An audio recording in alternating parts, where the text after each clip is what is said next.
درود پاک اللهم صل على سيدنا ونبينا ومولانا محمد وعلى آل سيدنا ونبينا ومولانا محمد وبارك وسلم وصل عليه الصلاة والسلام عليك يا سيدي يا رسول الله وعلى آلك وأصحابك يا سيدي يا حبيب الله الصلاة والسلام عليك يا سيدي يا رسول الله وعلى آلك وأصحابك يا سيدي يا رحمة للعالمين.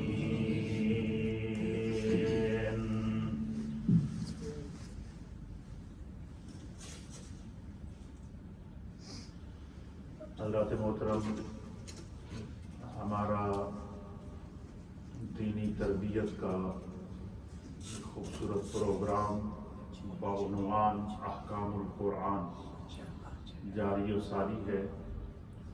گزشتہ درس میں ہم نے آپ کی خدمت میں قرآن حکیم فرقان مجید کی سورہ المائدہ پارہ نمبر 6 میں سے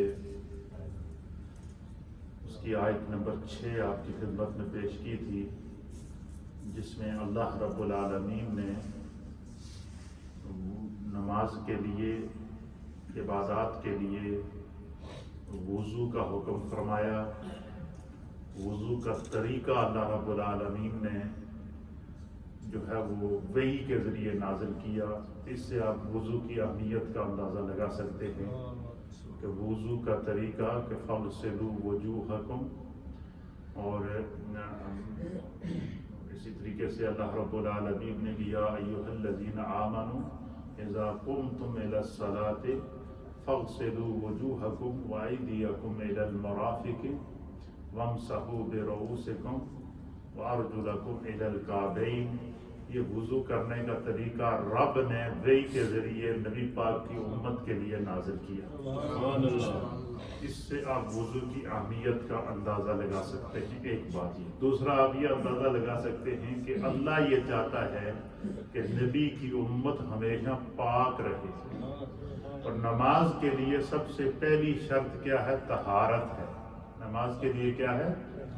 طہارت ہے. مسلمان کے لیے نماز کی سب سے پہلی شرط طہارت ہے، اور طہارت میں اس کے جسم کا پاک ہونا، اس کے لباس کا پاک ہونا، اس جس جگہ وہ نماز پڑھ رہا ہے اس جگہ کا پاک ہونا، یہ طہارت کے لیے انتہائی ضروری اور لازمی امر ہے. اسی طریقے سے نبی علیہ الصلوۃ والسلام نے اس کی بڑی اہمیت بیان فرمائی ہے. میرے سامنے حدیث پاک ہے، میں قبل اس لیے کہ وضو کی سنتوں اور اس کے فرائض اور اس کی طریقہ وضو پر آج ہم گفتگو کریں گے کہ ہمیں طریقہ وضو کیا کرنا چاہیے، پھر اس کے بعد غسل پہ آئیں گے، پھر اس کے بعد تیمم پہ آئیں گے، پھر اس کے بعد نماز ہمیں کیسے پڑھنی چاہیے، نماز کی طریقہ کیا ہے، اس کی سنتیں کیا ہیں، اس کی واجبات کیا ہیں.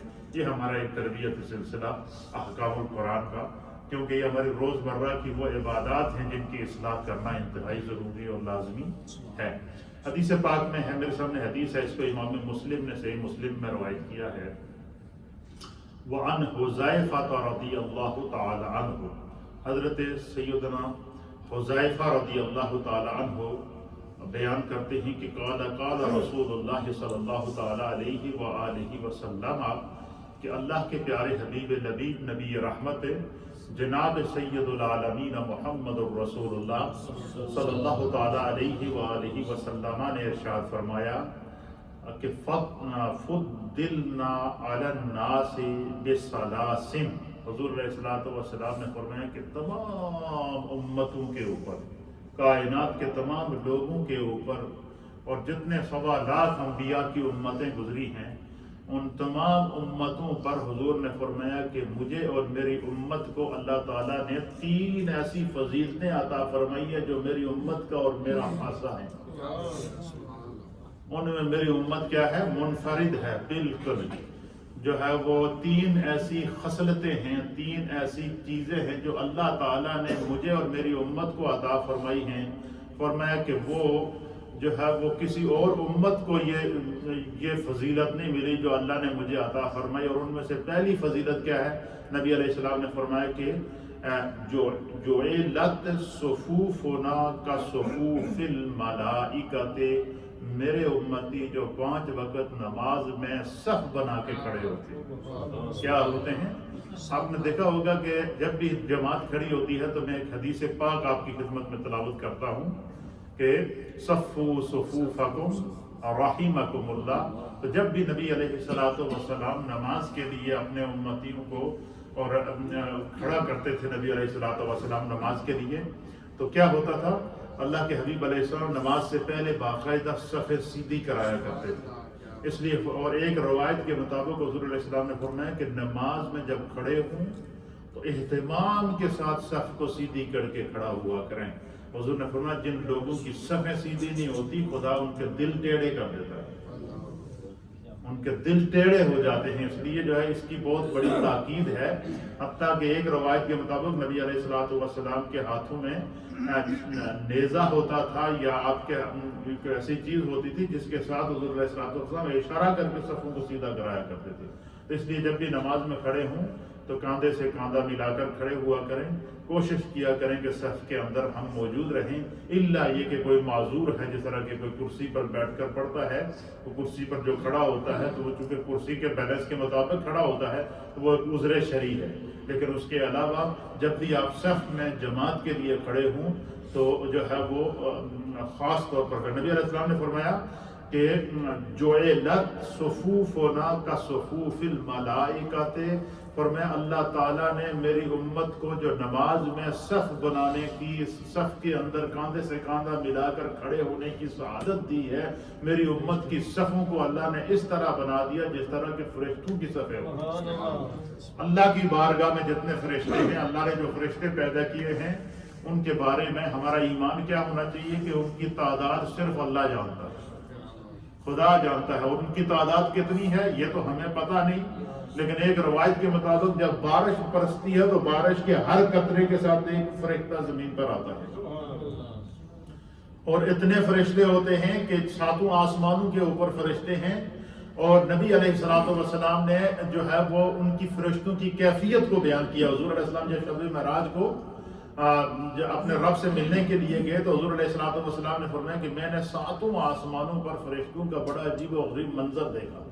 اور وہ منظر کیا دیکھا؟ حضور علیہ السلام نے فرمایا کہ میں نے دیکھا کہ پہلے آسمان پر میں نے دیکھا کہ فرشتے صف بند بنا کے کھڑے ہیں، لاکھوں کی تعداد میں فرشتے صف بندی کیے ہوئے ہیں اور سارے کے سارے حالت قیام میں.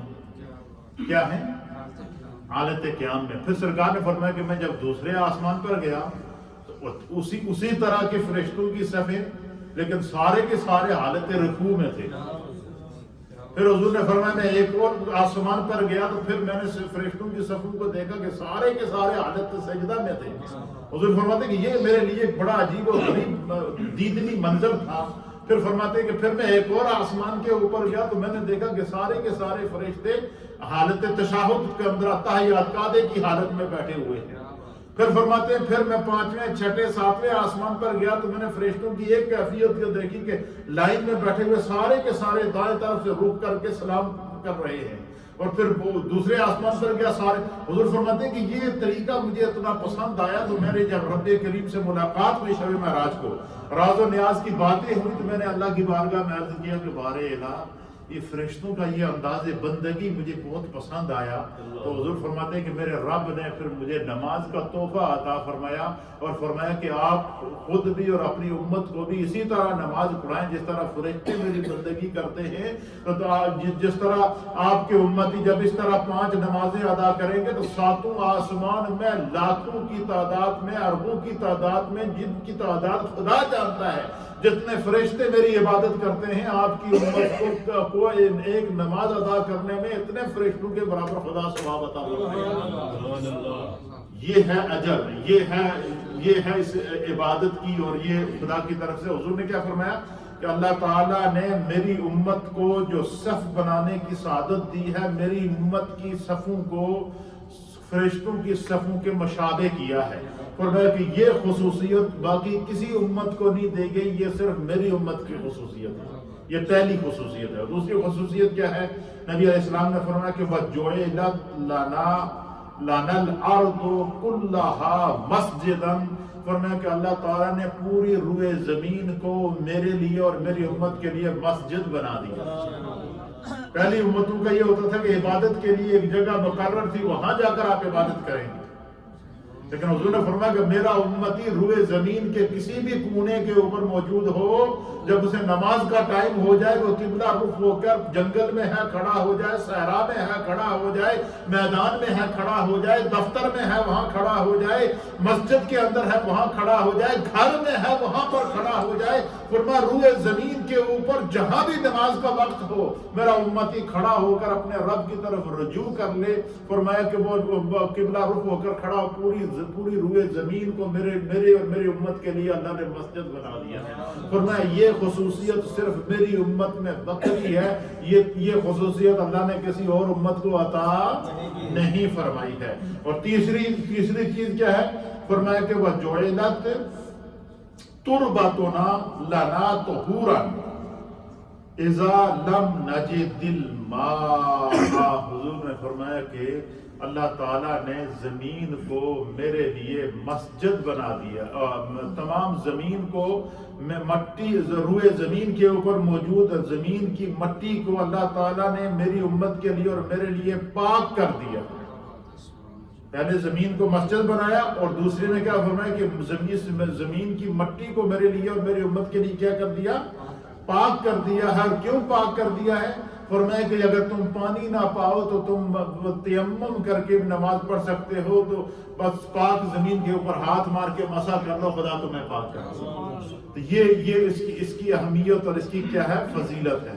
تو ہم نے کل آپ کی خدمت میں جو ہے وہ کیا پیش کیا تھا کہ قرآن حکیم فرقان مجید کے اندر اللہ تعالیٰ نے ہمیں وضو کا طریقہ ارشاد فرمایا، اور سب سے پہلے وضو جبریل اللہ نبینا علیہ السلام نے اللہ کے حبیب علیہ السلام کے سامنے کیا۔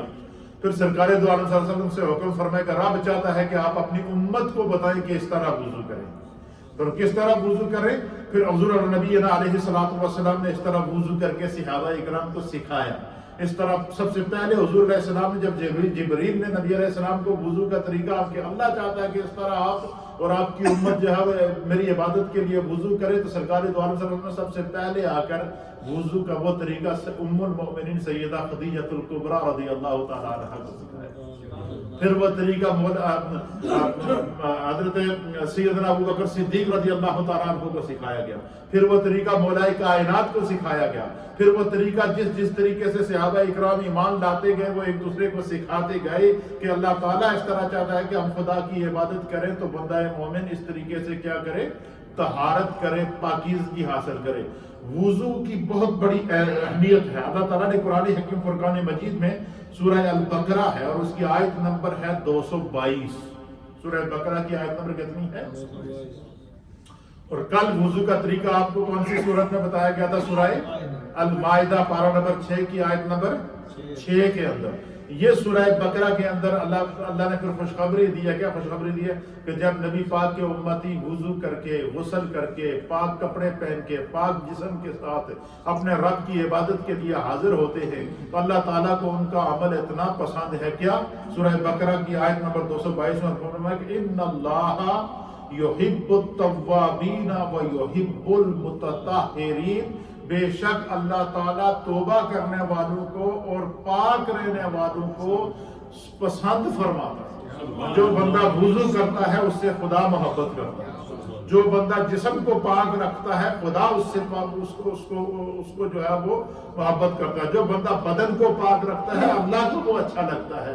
اس لیے فرمایا کہ اپنے لباس کو، اپنے جو ہے بدن کو، اور اسی طریقے سے آپ جس جگہ نماز پڑھو اس جگہ کا پاک ہونا یہ نماز سے بنیادی سب سے پہلی شرط ہے، اور یہ شرط پائی جائے گی تو ہماری عبادت ہوگی۔ ابھی ہم نماز میں داخل نہیں ہوئے، نماز کے اندر ابھی ہم داخل نہیں ہوئے ہیں، اس سے پہلے یہ شرط ہے کہ نمازی کا بدن پاک، نمازی کے کپڑے پاک، نمازی کی جائے نماز پاک، جس جگہ وہ نماز پڑھے اس جگہ کا پاک ہونا ضروری ہے. اس لیے یہ اس کی اتنی بڑی اہمیت اور اتنی بڑی فضیلت ہے. پھر میں نے آپ کی خدمت میں وضو کے کتنے فرض پیش کیے تھے؟ 4. آج وضو کی سنتیں ہم سیکھیں گے. وضو کا طریقہ کیا ہے؟ وضو کی سنتوں کے اندر وضو کا پورا طریقہ آ جاتا ہے. وضو کی تقریباً 12 اور ایک روایت کے مطابق 13 سنتیں ہیں.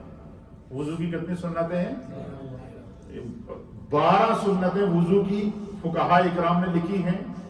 اور اسی طریقے سے وضو کے فرض کتنے ہیں؟ 4. یاد ہے نا آپ کو؟ پہلا فرض کیا ہے؟ چہرے کا دھونا، پیشانی کے بالوں سے لے کر تھوڑی کے نیچے تک، اور ایک کان کی لو سے لے کر دوسرے کان کی لو تک طولن اور عرضن چہرے کا، پورے چہرے کا دھونا یہ وضو میں پہلا فرض ہے. ہاتھوں کا کونیوں سمیت دھونا یہ وضو کا دوسرا فرض ہے. اور اسی طریقے سے سر کا چوتھائی حصہ مسح کرنا یہ وضو کا تیسرا فرض ہے. اور پاؤں کو ٹخنوں سمیت دھونا یہ وضو کا چوتھا فرض ہے. اور وضو کی پہلی سنت کیا ہے کہ سب سے پہلے جب بندہ وضو کرے تو وہ نیت کر لے. کیا کر لے؟ کوئی بھی نیت کر لے. یا یہ نیت کر لے کہ یہ وضو میں نماز کے لیے کر رہا ہوں، یا یہ نیت کر لے کہ یہ وضو میں قرآن کی تلاوت کے لیے کر رہا ہوں، یا یہ نیت کر لے کہ میں باوضو ہو کے جو ہے ابھی نماز کا ٹائم تو نہیں ہے لیکن میں باوضو رہنا چاہتا ہوں تاکہ کہیں ایسا نہ ہو کہ اگر میرا وقت اجل آ جائے، موت کا وقت آ جائے تو میری روح اس حال میں جائے کہ میں باوضو رہوں. اس لیے نبی علیہ الصلوۃ والسلام نے فرمایا کہ نیت المؤمن خیر من عملہ. حضور نے فرمایا کہ مومن کی جو نیت ہے اس کے عمل سے زیادہ بہتر ہے. اس لیے فرمایا کہ اور یہ بھی فرما دیا نبی علیہ الصلوۃ والسلام نے، امام بخاری نے اس کو کتاب الایمان کے اندر نقل فرمایا اور دیگر محدثین نے بھی نقل فرمایا ہے. حضور علیہ السلام نے فرمایا کہ انما الاعمال بالنیات. جدو تھوڑا حساب کتاب ہوئے گا تھوڑی نیکیاں دا تو اللہ پوچھے گا کہ نیکی جڑی تو کیتی تو کس نیت نال کیتی. اس لیے فرمایا کہ جب ہم نماز پڑھنے کے لیے جاتے ہیں تو سب سے پہلے نماز کی پہلی شرط کیا ہے؟ نیت. نماز میں پہلے نیت کی جاتی ہے کہ جڑی میں نماز پڑھ رہے ہیں زور دی ہے، عصر دی ہے، فجر دی ہے، عشاء دی ہے، کس دی ہے؟ تو فرمایا کہ وضو میں نیت کرنا یہ سنت ہے. اس لیے جب بھی وضو کریں، نماز کا ٹائم ہو یا نہ ہو، اچھی نیت کر لیا کرے کہ میں اس نیت سے وضو کرتا ہوں. اور وضو کرنے کے نیت کرنے کے بعد فرمایا کہ جب وضو کے لیے بندہ شروع کرے تو شروع میں سب سے پہلے بسم اللہ الرحمن الرحیم پڑھے. وضو شروع کرنے سے پہلے کیا کرے؟ بسم اللہ الرحمن الرحیم پڑھے.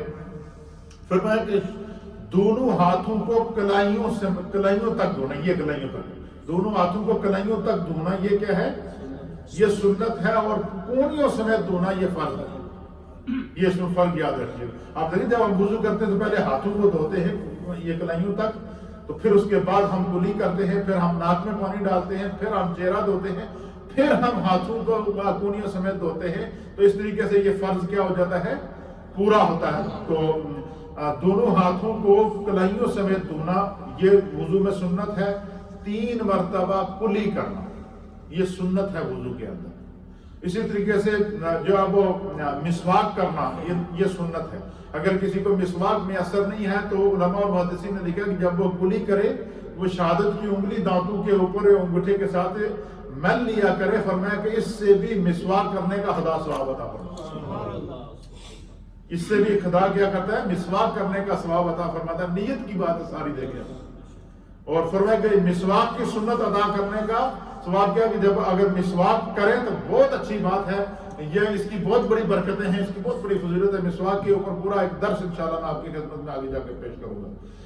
پھر نبی علیہ الصلوۃ والسلام نے وضو کے طریقے میں کیا بتایا کہ 3 مرتبہ کلی کرنا، 3 مرتبہ ناک میں پانی ڈالنا، مسواک کرنا. اور یہ جو ہے وہ ناک میں جو پانی ہے وہ ناک کی نرم ہڈی تک جانا ضروری ہے.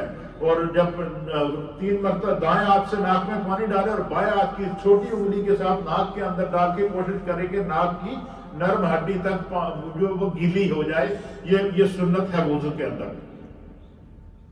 پھر یہ وضو میں ناک میں پانی ڈالنا اور منہ میں پانی ڈالنا یہ سنت ہے. اور غسل میں منہ میں پانی ڈالنا اور ناک میں پانی ڈالنا یہ فرض ہے. یہ یاد رکھیے گا. ابھی دیکھیے اس کی اہمیت کتنی ہے. غسل کرنے سے پہلے 3 مرتبہ کلی کرنا 3 مرتبہ ناک میں پانی ڈالنا اور پورے بدن پر پانی بہانا یہ فرض ہے 3 غسل کے، لیکن وضو میں کیا ہے؟ سنت ہے۔ بس یہ اللہ تعالیٰ نے اس کے اندر اللہ کے حبیب علیہ الصلوۃ والسلام نے، تاکہ میرا امتی اس فیض سے محروم نہ ہو سکے، تو ناک میں پانی ڈالنا 3 مرتبہ اور 3 مرتبہ کلی کرنا یہ سنت ہے۔ وضو کی 7ویں سنت ہے کہ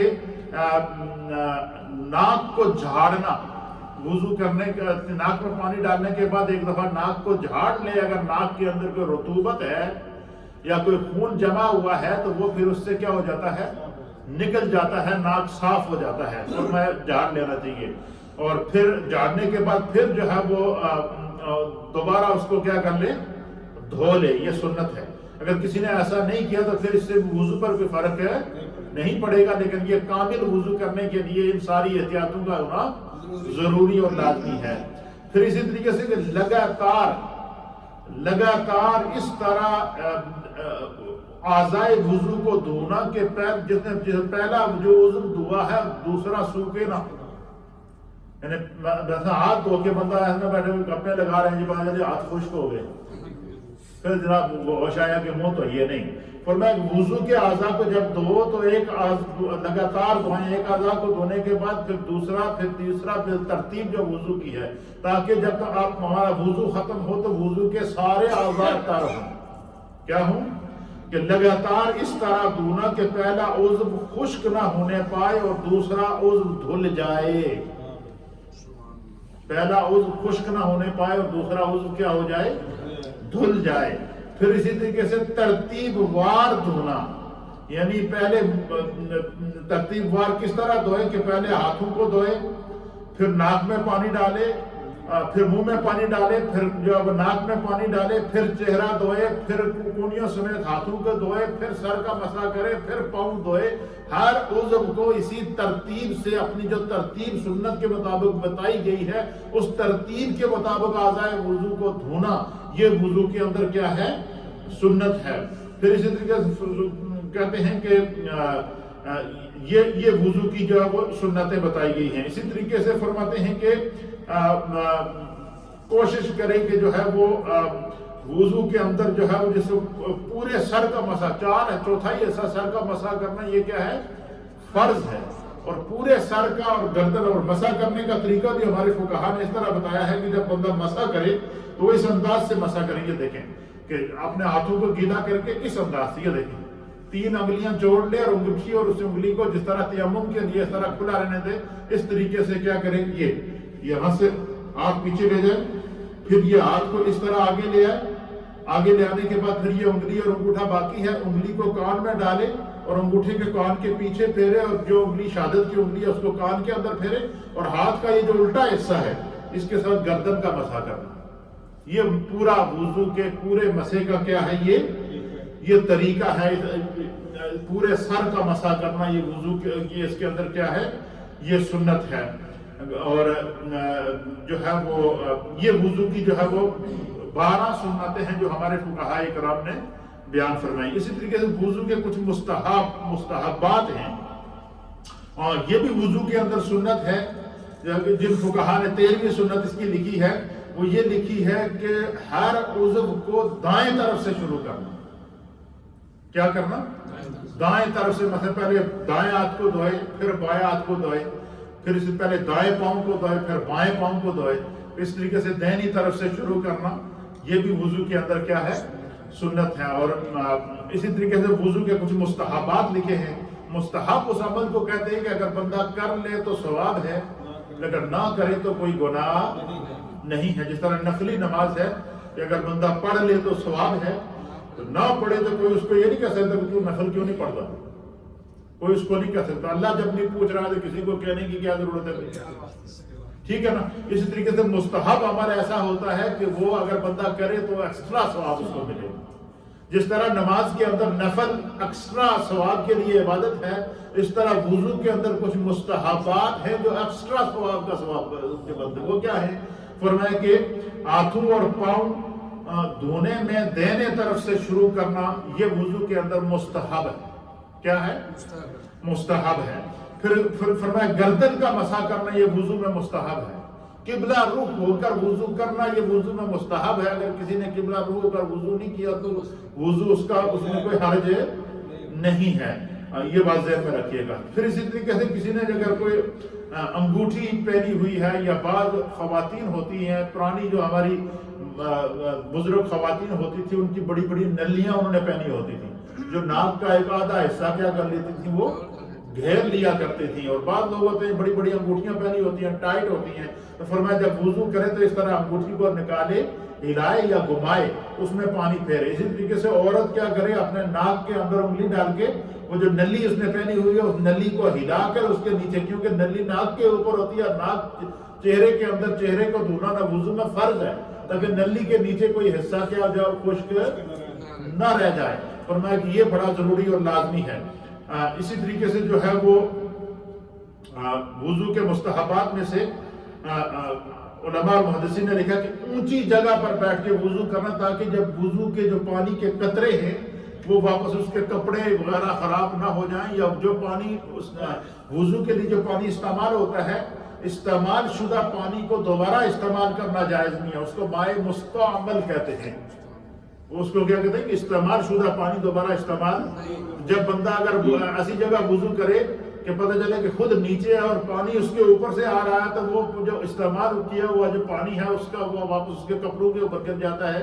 تو فرمایا کہ اونچی جگہ بیٹھ کے وضو کرے, تاکہ جب اس کے وضو کرے تو پانی نیچے بہ جائے. جس طرح کہ ہمارے ہم وضو خانے مسجد میں بنے ہوئے ہیں, نیچے نالیاں بنی ہوئی ہیں, جب ہم وضو کرتے ہیں تو پانی نالیوں کے ذریعے نیچے ہی نکل جاتا ہے. اونچی جگہ بیٹھ کر وضو کرنا. اسی طریقے سے جیسے گاؤں دیہاتوں کے اندر ہم ہوتے ہیں تو ہم وضو تو نہیں وہاں وضو خانے تو نہیں ہوتے, تو لوٹے میں لوگ پانی ڈال کے وضو کرتے ہیں, باہر بیٹھ کے وضو کرتے ہیں. تو ایسی جگہ بیٹھ کے وضو کریں کہ اونچی جگہ ہو, تاکہ پانی بہ کر نیچے چلا جائے, اور اسے یہ بھی وضو کے اندر مستحب ہے. پھر اسی طریقے سے کہتے ہیں کہ آنکھوں کے گوشوں کا ہر اس جگہ کا خاص خیال رکھنا جہاں پانی نہ پہنچنے کا احتمال ہو. اور وہ جس طرح یہ آنکھ کے اوپر یہ پردہ ہوتا ہے, یہ جو آنکھ کا پردہ ہوتا ہے یہ بسا اوقات کہتا ہے یہ ملا ہوا ہوتا ہے. تو فرمایا کہ جب دھوئے بندہ تو اس طریقے سے یہ انگلی پھیر لے, تاکہ آنکھ کے پردے کے بیچ میں بھی کوئی جگہ خشک نہ رہ سکے, کیونکہ یہ چہرے کا کیا ہے, حصہ ہے. پھر اسی طریقے سے جو ہے وہ کہتے ہیں کہ پاؤں کو بائیں ہاتھ سے دھونا یہ وضو میں مستحب ہے. پاؤں کو بائیں ہاتھ سے دھونا وضو کے اندر کیا ہے, مستحب ہے.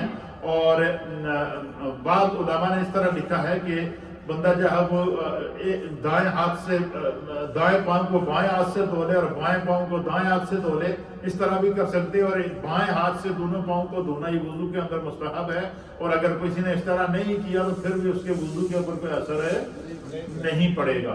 پھر جو اگر وضو ختم کرنے کے بعد دعا پڑھنا, تو وضو ختم کرنے کے بعد دعا کیا ہے, اللہم اجعلنی من التوابین واجعلنی من المتطہرین, اے اللہ مجھے توبہ قبول کرنے والوں اور پاک کرنے والوں میں سے اللہ.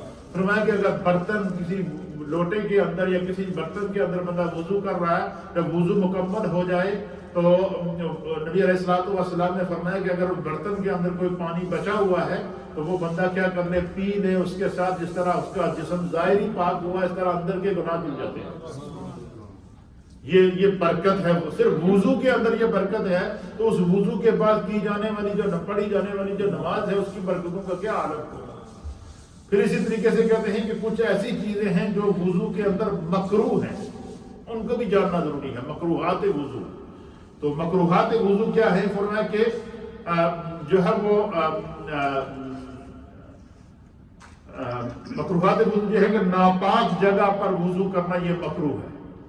کیا ہے, کوشش کرے کہ جب وضو بندہ کرے تو اس کے سامنے یہ تحری کر لے, غور و فکر کر لے کہ جگہ کوئی صحیح پاک ہے. بعض جگہ ہوتی ہے جیسے جانوروں کے تنیلے ہوتے ہیں, اور جانوروں کے جو باڑے بڑے ہوئے ہوتے ہیں, تو وہاں پر پیشاب وغیرہ جانوروں کا بالکل گیلا ہوتا ہے. ایسی جگہ بندہ وضو کرے تو چھینٹے واپس اوپر پڑ جاتے ہیں. تو اس لیے فرمایا کہ جب بھی وضو کریں تو کم از کم ایسی جگہ وضو کریں کہ وہ جگہ بظاہر جو ہے وہ کیا ہو, جگہ پاک ہو. فرمایا کہ سیدھے ہاتھ سے ناک صاف کرنا یہ وضو میں مکروہ ہے، بائیں ہاتھ کے ساتھ، بائیں ہاتھ کی اس انگلی کے ساتھ ناک صاف کیا جائے۔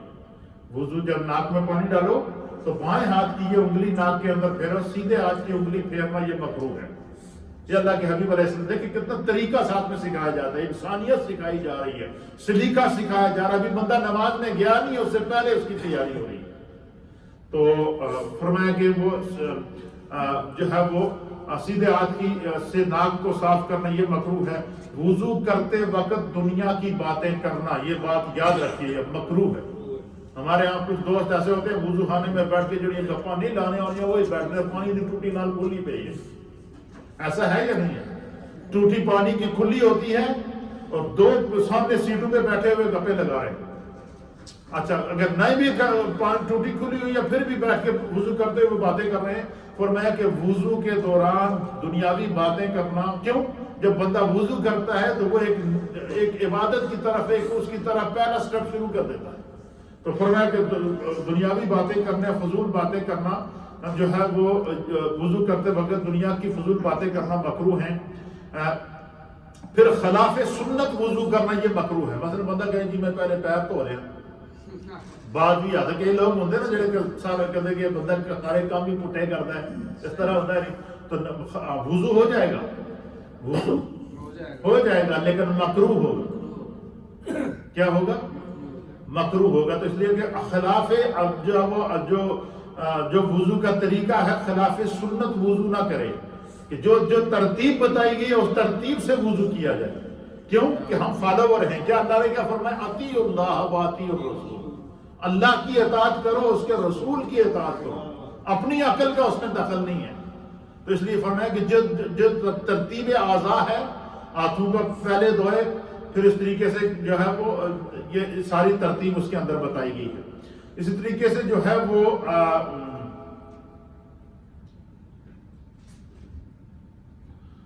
پانی زیادہ بہانا یہ مکروہ ہے۔ اتنا پانی استعمال کیا جائے وضو کے اندر کہ جتنا چاہیے، فضول خرچی، پانی کو فضول خرچ کرنے سے نبی پاک صلی اللہ علیہ وسلم نے منع فرمایا ہے۔ اور پانی کا زیادہ بہانا یہ مکروہ ہے۔ اتنا کم خرچ کرنا کہ مصنون طریقہ سے وضو ہو جائے۔ ہمارے یہاں کچھ لوگوں کی عادت ہوتی ہے ٹوٹی کھلی، ابھی ایک دو پچھلے سردیوں کے اندر میں نے آپ لوگوں کو بتایا بھی تھا کہ کچھ ایسے دوست ہیں کہ انہوں نے ایسا کیا کہ وہ اگر وضو خانے کی ٹوٹیاں کھول کے پھر کیا ہوا، پھر باتھ روم اور ٹوائلٹ میں چلے گئے کہ جب تک ٹوائلٹ کر کے آتے جب تک جو ہے وہ وضو خانے میں ٹھنڈے کے بجائے گرم پانی آ جائے گا۔ ایسا ہوا، ہماری مسجد میں ہوا، مجھے خود کمپلین آئی، پھر مجھے یہاں سے نماز کے بعد لوگوں کو بتانا پڑا کہ یہ آپ بجائے ثواب حاصل کرنے کے گناہ کر رہے ہیں۔ تو فرمایا کہ پانی بے مقصد پانی بہانا، پانی کا ضائع کرنا یہ گناہ بھی ہے، اور اس سے نبی علیہ الصلوۃ والسلام نے منع کیا ہے۔ اور یہاں ہمارے ساتھ یہ منظر گزرا ہے ان سردیوں میں کہ کچھ دوست وضو کرنے کے لیے آئے، پہلے وضو خانے کی ٹوٹیاں دو کھول کے ٹوائلٹ چلے گئے کہ جب تک میں ٹوائلٹ سے فارغ ہو کے واپس ہوتا ہے اب تک غسل خانے میں وضو خانے میں بھی گرم پانی آ جائے گا۔ اب وہ پانی اتنی دیر تک کیا ہوتا رہا؟ ضائع ہوتا رہا۔ اس سے منع کیا ہے، حدیث میں بھی منع کیا گیا ہے اور فقہا نے بھی اس کو منع کیا ہے۔ تو یہ ساری چیزیں، یہ چیزیں کیا سلیقہ سیکھنے کے لیے۔ دیکھیں ہم اپنے گھر کے اندر جائیں یا کسی دفتر کے اندر جائیں تو ہم سارے اصول فالو کرتے ہیں، اور سب سے زیادہ بے اصولی اگر ہم مسجد کے اندر کریں، دنیاوی باتیں مسجد کے اندر امام منع کریں تو سارے منہ بنا کے بیٹھ جاتے ہیں، چلو جی امام صاحب مجھے ساری گلیں چنگی نہیں لگتی ہیں۔ یا کوئی بات بندہ کسی کو بتا دے تو پھر بندہ پریشان ہو جاتا ہے، جی گل گل کے ٹوک دیو۔ نہیں، یہ ہماری تربیت گاہ ہے، یہاں ہم سیکھیں گے۔ اگر آپ کو کوئی بندہ کوئی چیز بتائے کہ یہ کام آپ غلط کر رہے ہیں تو آپ اس کا شکریہ ادا کریں، وہ کہیں کہ اللہ تیرا شکر ہے۔ حدیث پاک کے اندر آتا ہے کہ ایک شخص تھا، اس کو امام حسن مجتبی رضی اللہ تعالیٰ عنہ نے روایت کیا ہے کہ ان کے دور میں ایک شخص تھا، تو اس نے وضو کیا تو اس نے وضو غلط کیا۔ کیا کیا؟ وضو غلط کر رہا تھا، اور امام حسن اور امام حسین رضی اللہ تعالیٰ عنہ چھوٹے بچے تھے، وہ ان کو دیکھ رہے تھے۔ اب وہ چاہیں کہ یہ جو بزرگ ہیں یہ وضو کر رہے ہیں غلط، اگر ہم ان کو ٹوکیں گے تو ہو سکتا ہے کہ یہ برا مان جائیں۔ تو انہوں نے کہا امام حسین نے آ کر حضرت امام حسن سے کہا کہ خدا بابا وضو کر رہا ہے تو وضو غلط کرتا پیا تھا، اگر اسی اس نے دسی ہے تو وہ ناراض ہو جائیں گے، تو طریقہ کار کیا کہتا ہے امام حسن کو دیکھیے میرے مصطفیٰ کریم کی تربیت. انہوں نے کہا کہ بھائی ایسا کرتے ہیں کہ تم اور میں دونوں، تم بھی لوٹے میں پانی لو، میں بھی لیتا ہوں، ہم دونوں اس بابا کے پاس جاتے ہیں، تو میں ان سے کہتا ہوں کہ میں کہتا ہوں میں وضو صحیح کرتا ہوں، تو یہ کہتا ہے میں صحیح کرتا ہوں، تو ان سے کہیں گے آپ ہمارا فیصلہ کریں. دونوں نے کیا کیا، حسنین کریمین نے دونوں نے اپنے اپنے لوٹوں میں پانی لیا. وہ بزرگ ان کے پاس چلے گئے اور ان سے کہا جی کہ یہ امام حسن نے کہا جی کہ یہ میں، حسین کہتا ہے تو وضو غلط کر رہا ہے، اور حسن کہتا ہے جی کہ تو وضو غلط کر رہا ہے، لہذا ہم نے یہ کہا کہ ہم دونوں آپ کے سامنے وضو کریں گے اور آپ بتائیں ہم میں سے صحیح وضو کون کرتا ہے. اب حسنین کریمین نے ان بزرگوں کے سامنے بیٹھ کے کیا کیا، وضو کیا. جب وہ وضو کر کے فارغ ہوئے نا تو بابا جی نے دونوں کو سینے سے لگایا کہ بچے تسی دوئے صحیح ہو میں غلط ہوں، تسی دوئے صحیح ہو میں غلط ہوں. اس واسطے وضو خانے کے اندر بیٹھ کر پانی کا ضائع کرنا، یہ دنیاوی باتیں کرنا اور پانی کا اسراف کرنا، یہ گھر میں بھی منع ہے، مسجد میں بھی منع ہے، دفتر میں بھی منع ہے، جہاں بھی ہم دنیا کے جس اصول کے اندر رہ رہے ہیں. اور یہی اسلام ہے. اسلام کا معنی ہے کہ ہم جو انسانیت کو سیکھیں، اصول کو سیکھیں، دوسرے کو ہمارے کسی عمل سے تکلیف نہ ہو. تو وضو میں پانی کا زیادہ پانی کا بہانا کیا ہے، وہ جو ہے وہ یہ اس کو مکروہ قرار دیا گیا ہے. اسی طریقے سے کچھ چیزیں ہیں جو نواقص وضو ہیں. یہ آخری بات ہے، اس پر ہم بات کو ختم کرتے ہیں. پہلے کیا تھی، فرائض وضو، اس کے بعد سنن وضو، اس کے بعد مستحب وضو، اس کے بعد مکروہات وضو، اور آخری جو ہے وضو کا پارٹ ہے نواقص وضو. نواقص وضو یہ ہے کہ وہ چیزیں جن سے وضو ٹوٹ جاتا ہے. کیا ہو جاتا ہے، وضو ٹوٹ جاتا ہے. فرمایا کہ پیشاب یا پاخانہ، اس کے ساتھ وضو کیا ہو جاتا ہے، ٹوٹ جاتا ہے. ہوا کا خارج ہونا، چاہے آواز کے ساتھ خارج ہو یا بغیر آواز کے خارج ہو، اس سے وضو کیا ہو جاتا ہے، ٹوٹ جاتا ہے. پھر اسی طریقے سے جسم سے خون یا پیپ کا بہ جانا، خون اگر اپنے محل سے نکل کر باہر آ گیا تو وضو ٹوٹ گیا. یا کسی کو کوئی دانہ نکلا ہوا تھا، اس میں پیپ تھی تو اس نے اس کو دبایا اور وہ پیپ اس میں سے باہر نکل آئی تو وضو ٹوٹ گیا ہے. منہ بھر کے کہہ آنے سے بھی وضو کیا ہو جاتا ہے، ٹوٹ جاتا ہے. پھر اسی طریقے سے بندہ ایسے ٹیک لگا کے بیٹھا ہوا تھا تو ٹیک لگائے ہوئے اس کو نیند آ گئی. جس طرح بندہ اتحیات میں بیٹھا ہے، جس طرح آپ بیٹھے ہیں، اسی حالت کے اندر اگر اونگ آ جائے تو وضو قائم ہے. لیکن ٹیک لگا کر اگر بندہ جس طرح دیوار کے ساتھ، ہمارے ہاں اب ہم نے دیکھا کہ جمعے میں بھی جو ہمارے کچھ، اور بڑی مزے کی بات، بزرگوں کی، نوجوانوں کی یہ عادت ہے، سارے جوان آن کے پہلے کندھ نال ٹیک لا کے بیٹھے ہیں. ایسا ہے یا نہیں ہے؟ پہلے دور سے یا تو پروگرام ہو تو پہلے جا کے وہ کندھ نال ٹیک لگا کر. ایسی حالت میں کیا ہوتا ہے کہ اگر کسی کو ٹیک لگا کر بیٹھا اور اس کو آنکھ لگ گئی تو اس کا وضو ٹوٹ جائے گا. نیند سے وضو کیا ہو جاتا ہے، ٹوٹ جاتا ہے. پھر اسی طریقے سے کوئی بندہ بے ہوش ہو گیا، بے ہوشی کی حالت میں جیسے ہی وہ بے ہوش ہوا اس کا وضو ٹوٹ گیا، اس کو دوبارہ وضو کر. اس کا بے ہوش ہونے کے لیے بھی وضو کا وہی حکم ہے جو نیند کے لیے وضو کا حکم ہے. فرمایا اسی طریقے سے جو ہے وہ سجدہ، رکوع اور سجدہ والی نماز کے اندر مرد یا خواتین کسی نے کہکا لگا دیا، ہنس پڑا، اس سے بھی وضو کیا ہو جائے گا، وضو بھی ٹوٹ جائے گا، نماز بھی ٹوٹ جائے گی. دونوں نماز کی حالت کے اندر اگر کسی نے کہکا لگایا، زور سے ہنسا، تو اس سے وضو بھی ٹوٹے گا اور نماز بھی ٹوٹے گی. یہ اس کی سزا ہے، کیونکہ نماز جب بندہ پر تکبیر تحریمہ کا معنی کیا ہے کہ جب اللہ اکبر بندہ کہتا ہے تو پھر ہر چیز اس کا دنیاوی حرام ہو جاتی ہے. اللہ تعالیٰ ہمیں دین سمجھنے کی توفیق عطا فرمائے. چند یہ وضو کے مسائل تھے. کل ہم غسل کا طریقہ اور پھر اس کے متعلق جو مسائل ہیں وہ پیش کریں گے آپ کی خدمت میں. تھوڑا سا ذکر اور پھر دعا. لا الہ الا